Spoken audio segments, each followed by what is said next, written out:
इसी तरह से और जो वहां पर सेवरेज लाइनें डली हैं सर्विस रोड के ऊपर, उसके काम इन तक पहुंचे हुए हैं, तो वो काम नहीं हो रहे। तो आए करें, काम तो करके देना, काम तो आपके हिस्से का है भाई, आपका आने से क्या होगा। हम तो इस बात को, मैं तो अभी तक आज भी पूछ रहा था, बुलाना चाहिए था उन्हें। मैं आज भी लोगों से पूछ रहा था क्या जो उस दिन विजिट करके गए उन्होंने किसी काम को एग्जीक्यूशन का ऑर्डर दिया, क्या उस सेवरेज काम को ऑर्डर कर दिया तो मसला हो जाएगा। अरे तो हमारे वो पैसे बच जाएंगे ना, हमको किसी और तरफ तरक्याती काम लगे। ठीक है, अच्छी बात है। वो शहर के मेयर हैं और हम दुआ करते हैं कि जैसे हाफिज नईम रहमान साहब की यूसी में गए हैं तो मेरे इलाके में भी, मेरी यूसी में भी आए। मेरे इलाके की यूसी के भी 10,000 मसाइल होंगे। नहीं, मैं तो कहता हूं कि वो आए, और जिस तरह से वो अपनी पीपल्स पार्टी की यूसी में 16 करोड़ के डेवलपमेंट में काम मख्तस कर रहे हैं, इस तरह से नॉर्थ आदिलाबाद और डिस्ट्रिक्ट सेंट्रल की हर यूनियन काउंसिल के लिए इतने पैसे रखे हैं उसके अंदर। सही, ये तो साफ डिस्क्रिमिनेशन है ना वहां पर। ये डिस्क्रिमिनेशन नहीं होनी चाहिए। तमाम लोगों ने वोट दिया, तमाम लोग वोटर हैं, तमाम पाकिस्तानी और तमाम कराची के शहरी हैं, उनको उनका हक मिलना चाहिए। नहीं, दूसरी बात आपने जो पहली बात कही थी कि एमयूसी टैक्स तो हर बंदा दे रहा है ना, अब तो उसके अंदर जो डिस्क्रिमिनेशन ही खत्म होगी, कोई पे करे ना करे, वो आप बिजली के बिल के अंदर हर एक से ले लेते हैं। तो इसका मतलब है कि हर एक का राइट है कि उसको भी वो डेवलपमेंट का शेयर मिले, डेवलपमेंट, और अगर नहीं मिल रहा तो ज्यादती है। जी बिल्कुल, ठीक हो गया। ये आपका जो है वो पॉइंट आ गया है। तो जरा सा आगे बढ़ते हैं। आप अब ये बताइएगा कि जब लोग आपसे ये कहते हैं कि हमारे ये मसाइल हैं, ज़्यादातर लोग तो सेवरेज के मसाइल की बात करने आते हैं आपसे, उसके बाद ज़्यादातर लोग आपसे बात करने आते हैं कचरे के मसाइल के। ये सॉलिड वेस्ट मैनेजमेंट बोर्ड की कारकर्दगी नॉर्थ आदिलाबाद टाउन के पर्सपेक्टिव में मैं आपसे जानना चाहूँगा, कैसी है? बदतरीन है। इल्ज़ाम न लगाएं आप, मैं साफ बात कर रहा हूँ। देखें, बात यह है, जब नेमतुल्लाह खान साहब का दौर था तो हमारे जो सैंक्शन सैनिटरी वर्कर है हमारी टाउन में, एक्टिव तो अब 130 140 रह गए, 800 थे उस वक्त। हर एक यूनियन काउंसिल में 100 सैनिटरी वर्कर हुआ करते थे और यूनियन काउंसिल का साइज बहुत छोटा था। सही है। डीलिमिटेशंस के नाम पर इन्होंने इतनी बड़ी बड़ी नॉर्थ आदिलाबाद की यूनियन काउंसिल बनाई है। मैं एक छोटी सी मिसाल दे रहा हूँ। जिस यूनियन काउंसिल से मैं जीत कर आया हूँ, 5 स्टार से लेके नागन चौरंगी तक लेफ्ट हैंड का पूरा एरिया इतना बड़ा है। उसके बाद सॉलिड वेस्ट मैनेजमेंट बोर्ड के जिम्मे ना सिर्फ घरों से बगैर पैसे लिए कचरा उठाना है, बल्कि सड़कों की स्वीपिंग, तमाम चीजें इनके पास है। क्योंकि जिस एक्ट के तहत Sindh solid waste management board बना, उसके तहत इन्होंने टाउन का सैनिटेशन का फंक्शन सस्पेंड कर दिया। अब हम वो काम नहीं कर सकते, अब काम ही नहीं है। अब कौन करेगा? ये करेंगे। अब इनकी जो वर्कर्स की डिप्लॉयमेंट है इतनी बड़ी यूनियन काउंसिल में रोजाना ही कितनी है? 7 8। वो कैसे स्वीपिंग करेंगे? अंदर ही गलियों का आप हाल जाके देखें क्या हाल हुआ है। वहां पे झाड़ू लगे हुए, जमाना गुजर गया। किसी से Sindh solid waste management board के जो चेयरमैन हैं या डायरेक्टर्स हैं, सबसे बात करते हैं, सब तक ये बात पहुंचाई जाती है। तो उसके बावजूद इनका देखें, बात यह है कि आप सुनने वालों के लिए बताएं कि अगर उनके घर के बाहर कचरा पड़ा है तो उसके जिम्मेदार आप हैं या Sindh solid waste management board है? सॉलिड वेस्ट मैनेजमेंट बोर्ड है। और Sindh solid waste management board का भी आप तरीकेकार देख लें क्या है। वो है, उन्होंने नीचे एक चाइनीज कंपनी को ठेका दिया है, चाइनीज कंपनी ने नीचे एक और किसी को ठेका दिया मशीनरी का, लेबर का ठेका किसी और को, यानी कि वो 3rd और 4th लेयर में जाके काम हो रहा है। ठीक, उसके बाद वो नॉन टेक्निकल वर्कर्स को लगाते हैं जो कि चंद 100 गज की जगह सुबह से लेकर शाम तक साफ करते हैं।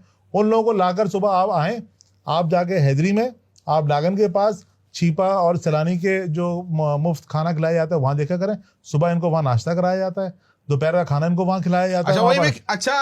खाना वहीं खिला रहे हैं और वहां, और फिर उसके बाद पता नहीं कितने पैसे इनको देते हैं। उसके अंदर अंडर एज का अलग इश्यूज है, फीमेल्स का इशू अलग है, देते होंगे। बिल्कुल ऐसा ही है। तो उसको 10 दफा लेटर भेज के कह दिया मशीन्स की डिप्लॉयमेंट की शॉर्टेज है, इनकी मशीन्स पूरी डिप्लॉय नहीं होती। जो इनके चाइनीज कंपनी ने जो कमिटमेंट किए हुए थे कि इतनी मशीनरीज इतने टाइम तक होगी, वो आज तक पूरा नहीं हुआ। हमें आज तक आगे कहते हैं अब इतनी मशीनें आ जाएंगी, अब ये हो जाएगा, अब वो हो जाएगा, फला कुंडियां साफ कर देंगे।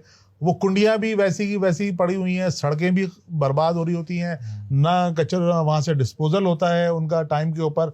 और दूसरी बात ये कि देखें, आप इतने बड़े शहर में जो कचरे का डिस्पोजल है उसके अंदर तो सुबह और शाम कुंडियां साफ होनी चाहिए ना इनकी। वहां पर 3 दिन के अंदर इनकी कुंडियां साफ होती है, 3 दिन के अंदर इनकी कुंडियां साफ होती है सारी। उसके अंदर नालों के किनारे कुंडियां बनाई है, हम वो खत्म करते हैं, वो सारा कचरा नालों में जाता है। इनके अपने वर्कर्स जो है नालों में कचरा फेंकते हैं जाकर, उसको साफ करने के बजाय उठा के लेके जाने। अच्छा, एक सवाल है मेरा, बहुत मेरे जहन में आता है।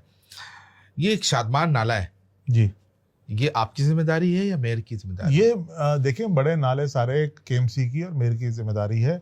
और शादमान नाले का जो है एक अल्लाह अल्लाह करके वो मराया गया, उसका आधा काम रह गया था।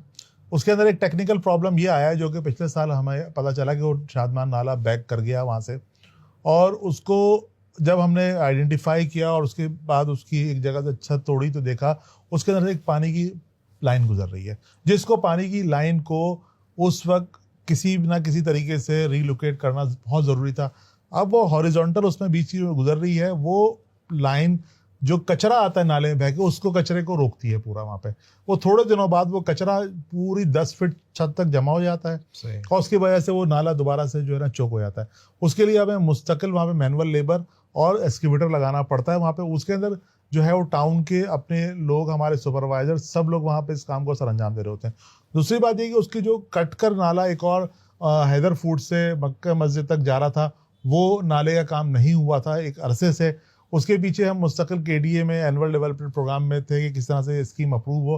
अब इस साल के फाइनेंशियल ईयर के अंदर वो स्कीम अप्रूव हुई है सड़क के साथ, और उसके ऊपर इस साल फाइनेंशियल ईयर में उसका टेंडर होगा और उसका काम होगा, तो वो इस तरह से एक और उसका हिस्सा जो है वो पूरा बनेगा। तो उसके बाद हमें उम्मीद है कि वो सही तरह से कुछ काम करे, लेकिन वो लाइन का मसला जब तक वहां से हल नहीं होगा तो वो जब तक नाला सही तरह काम नहीं करेगा। ठीक है। अच्छा, ये बताएं कि सुप्रीम कोर्ट का ऑर्डर है कि पब्लिक पार्क्स के अंदर कोई कमर्शियल एक्टिविटी नहीं होगी। नौतादाबाद के जो पार्क्स हैं वहाँ कमर्शियल एक्टिविटीज किस तरीके से हो रही हैं और क्यों हो रही है, और आप एज ए टाउन चेयरमैन आपके पास क्या दिफाई उसका जवाब है? देखें, ये बिल्कुल सही है। सुप्रीम कोर्ट के, हाई कोर्ट के एक ने कई दफ़ा के ऑर्डर्स हैं कि एमिनिटी पार्क्स जो भी हैं उसके अंदर कोई कमर्शियल एक्टिविटी या नहीं होगी। इसके अंदर हम लोगों ने अपने आने के बाद मुख्तलिफ पार्क्स को हमने खाली करवाया है और वहाँ पर हमने उन कमर्शियल एक्टिविटीज़ को भी ख़त्म किया है। ठीक है। इसके अंदर एक खलील बिन अरब पार्क है ब्लॉक डी के अंदर, उसको ख़त्म किया। तकरीबन 20-25 साल से वहाँ पे यही था। उसके अब हम उसको अगले महीने इंशाल्लाह इनाग्रेट करने जा रहे हैं। हमारा ये है कि हम उसको जो पार्क है उनको रिवायती पार्क्स के अंदर कन्वर्ट करें, यानी कि मैकेनिकल स्विंग्स, बच्चों के झूले वगैरह और वॉकिंग ट्रैक और इस तरह से चीज़ें बनाई जाएँ। तो इस तरह से हम और पार्क्स के ऊपर भी हमने 2-3-4 और पार्क्स हैं उनको भी खाली करवाया है। कुछ 1-2 पार्क्स अभी बाकी हैं जहाँ पर जो है इस तरह की एक्टिविटीज़ हैं। हमारा इरादा है कि हम उसको भी बहुत ज़्यादा खाली करवाएं। ठीक है। अच्छा, ये बताइएगा कि आपको पता है कराची के जो लोग हैं ज़ाहिर है मुतवसत तबके के ज़्यादातर लोग हैं, पार्क्स जाते हैं। एक तो आम शिकायत ये हमसे लोगों ने भी की है, हम आपके सामने रखते हैं कि एक तो बाहर जो है चार्ट पार्किंग का कोई माफिया होता है, वो आ जाता है भाई पार्किंग दे। दूसरा, बास पार्क्स में जो है एंट्री टिकट्स भी लगे होते हैं। तो क्या अगर जहां लगे होते हैं वो ऑफिशियल होते हैं और जहां नहीं लगे होते, तो क्या आपकी क्या पॉलिसी, थोड़ा सा वाजे करें सुनने वालों के लिए, हम इसको अलग से जरूर शेयर करेंगे। अच्छा, पहले चार्ज पार्किंग की बात है। चार्ज पार्किंग हमने 2 साल हो गए अपने टाउन में हर जगह से खत्म की गई है। आपके टाउन में कोई चार्ज पार्किंग नहीं है? टाउन म्यूनिसिपल कॉर्पोरेशन नौतादाबाद की कहीं पर भी कोई भी चार्ज पार्किंग की जगह साइट नहीं है। देखिए, साइट्स हमारी मौजूद हैं, लेकिन जितने भी पार्किंग की साइट्स हैं वो टाउन उनको ओन करता है। ठीक है, लेकिन उसके ऊपर चार्ज पार्किंग नहीं है। तो कौन लोग ले रहे हैं ये? अच्छा, दूसरी चीज ये है कि केएमसी की हमारे टाउन में 2 चार्ज पार्किंग वो खत्म कर दी उन्होंने। एक हैदरी के अंदर वॉल्ट थी और एक हारून और सरीना की थी। हारून और सरीना की खत्म कर दी है, लेकिन हैदरी की मौजूद है वॉल के अंदर वाली, वो चलेगी।